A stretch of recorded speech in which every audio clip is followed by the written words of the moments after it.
क्या आप अपनी सोच को बदल सकते हैं? क्या अपनी सोच को बदलना संभव है?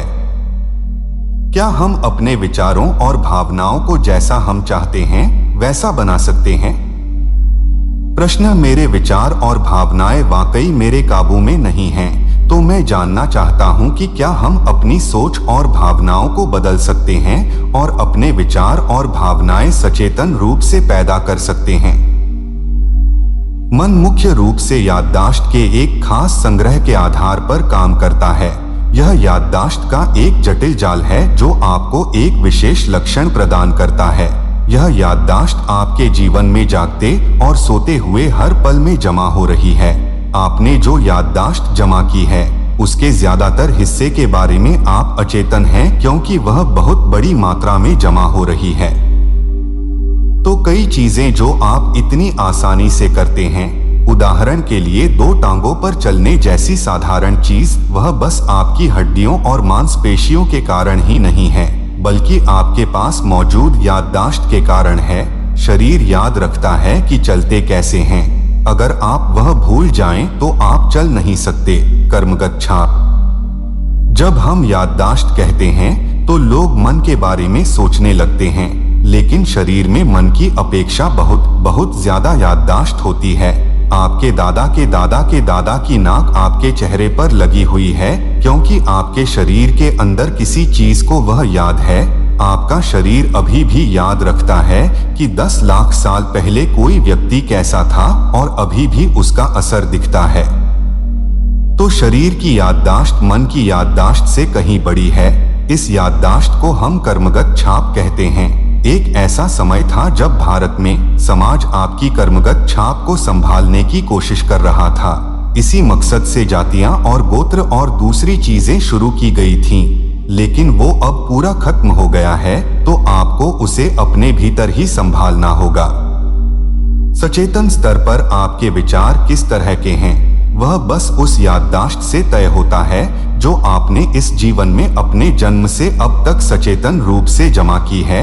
इस सचेतन याददाश्त को प्रारब्ध कहते हैं, लेकिन आपके अंदर ये विचार किस तरह की भावनाएं पैदा करते हैं, वह मुख्यतया याददाश्त की एक अचेतन प्रक्रिया से आता है।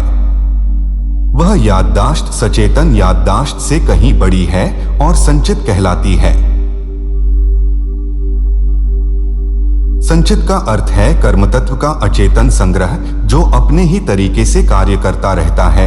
यह स्वयं को अभिव्यक्त करने के संदर्भ में सक्रिय नहीं है, लेकिन यह आपको लाखों अलग अलग तरीकों से प्रभावित करने में सक्रिय है।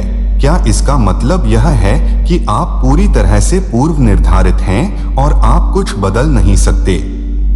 नहीं। इसी आधार की वजह से आप मौजूद हैं। आप खुद का क्या बनाना चाहते हैं वो अब भी आपके ऊपर है। नियति कोई तयशुदा चीज नहीं है। नियति आपके शरीर के ढांचे की तरह है। यह आपका कद तय करता है, लेकिन यह हर चीज तय नहीं करता। आप इस ढांचे पर कितना भरते हैं वह आपके ऊपर है।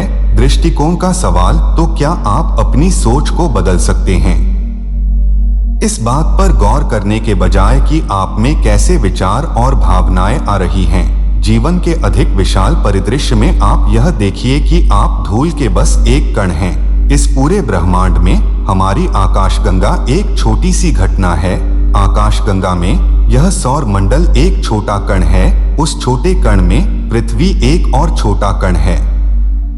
उसमें आपका शहर एक अत्यंत छोटा कण है। उस अत्यंत छोटे कण में आप एक बड़े आदमी हैं। लोग यह परिप्रेक्ष्य भूल गए हैं कि वो कौन हैं और क्या हैं। एक आध्यात्मिक प्रक्रिया का मतलब है कि अगर आप अनुभव के स्तर पर इसे नहीं देख सकते, तो कम से कम बौद्धिक स्तर पर इस अस्तित्व में आप अपना स्थान समझ सकते हैं। समझने के लिए यह सबसे आसान चीज है। अगर आप इतना समझ जाते हैं तो एक नई संभावना खुल जाती है। आप अलग तरह से घूमेंगे, अलग तरह से बैठेंगे, अलग तरह से सांस लेंगे और जीवन को अलग तरह से अनुभव करेंगे। यह अत्यंत छोटा कण क्या सोचता और महसूस करता है वह महत्वपूर्ण नहीं है, लेकिन ज्यादातर लोगों के लिए वो जो सोचते और महसूस करते हैं वह घटित हो रहे अद्भुत ब्रह्मांडीय नृत्य से ज्यादा महत्वपूर्ण है। पूरे ब्रह्मांड में आज सब कुछ बहुत बढ़िया चल रहा है, लेकिन बस एक विचार आपको परेशान कर सकता है और आपको उदास कर सकता है। अगर आप बस यह देखते हैं, मैं जो सोचता हूँ और महसूस करता हूँ वह बहुत महत्वपूर्ण नहीं है।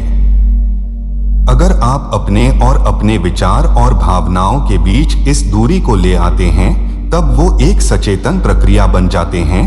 एक बार जब आपके विचार और भावनाएं एक सचेतन प्रक्रिया बनते हैं, तब आप कई तरीकों से कर्मगत प्रक्रिया से आजाद होते हैं। अभी आपके विचार और आपकी भावनाएं दोनों ही विवशतापूर्ण प्रक्रियाएं हैं। जब यह एक सचेतन प्रक्रिया होती हैं, तब आप एक ऐसे तरीके से अचानक सशक्त हो जाते हैं कि लोग सोचते हैं कि आप सुपर ह्यूमन हैं। यह सुपर ह्यूमन होना नहीं है, बल्कि बस मनुष्य होना है।